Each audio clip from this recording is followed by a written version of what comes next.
जनतेचा अधिकारनामा जाणीव हक्काची या निश्चयामध्ये आपले स्वागत आहे। इचलकरंजी महापालिकेच्या विशेष पथकामार्फत शहरातील 3 विक्रेत्यांच्याकडून चायनीज मांजा, सिंथेटिक नायलॉन धागा जप्तीची कारवाई। राष्ट्रीय हरित लवाद न्यायाधिकरण दिल्ली येथील दाखल मूळ याचिका क्रमांक 384/2016 आणि 442/2016 च्या अनुषंगाने राष्ट्रीय हरित न्यायाधिकरण यांनी पतंग उडवण्यासाठी वापरण्यात येणारे सिंथेटिक मांजा, नायलॉन धागा आणि इतर तत्सम सिंथेटिक धागे यांचे उत्पादन, विक्री, साठवणूक, खरेदी यांनी वापर करण्यास मनाई करण्याबाबत दिनांक 11/7/2017 रोजी आदेश दिले आहेत।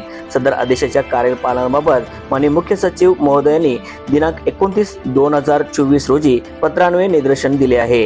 या अनुषंगाने अतिरिक्त आयुक्त सुषमा शिंदे यांनी या विशेष पथक स्थापन करून शहरातील विविध ठिकाणी भेट देऊन नायलॉन मांजा, सिंथेटिक धागा अशा वस्तूची विक्री होत असल्याचे निदर्शनास आल्यास कारवाई करण्याचे आदेश दिले होते। या आदेशानुसार शुक्रवार दिनांक 17 जानेवारी रोजी शहरातील ए झोन मधील मुख्य स्वच्छता निरीक्षक रफिक पेंडर यांच्या नेतृत्वाखाली पथकाने तपासणी केली असता कोहिनूर सायकल कंपनी झेंडा चौक, पडवेगार प्लास्टिक अँड जनरल स्टोअर झेंडा चौक आणि सैफ अली पतंग सेंटर लायकर गली या विक्रेत्यांच्या दुकानात नायलॉन मांजा आढळून आल्याने सदर साहित्य जप्त करण्यात आले असून सदर विक्रेत्यांना महापालिका पथकाकडून यापुढे नायलॉन मांजा अथवा सिंथेटिक धागा अशा वस्तू आढळून आल्यास दंडात्मक कारवाई करण्याबाबतच्या सक्त सूचना देण्यात आल्या आहेत। आजच्या कारवाईमध्ये स्वच्छता निरीक्षक सचिन भुते, प्रभारी स्वच्छता निरीक्षक ओंकार शेट्टे, हर्षद कांबळे आणि ओंकार पवार यांचा सहभाग होता।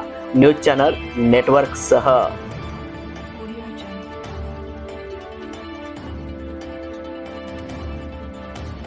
जनतेचा अधिकारनामा जाणीव हक्काची या न्यूज चॅनलला लाईक, शेअर व सबस्क्राईब करण्यास विसरू नका व सदैव रहा अपडेट। जाहिराती व बातमीसाठी आजच न्यूज चॅनलशी संपर्क साधावा। 80 87 820 897।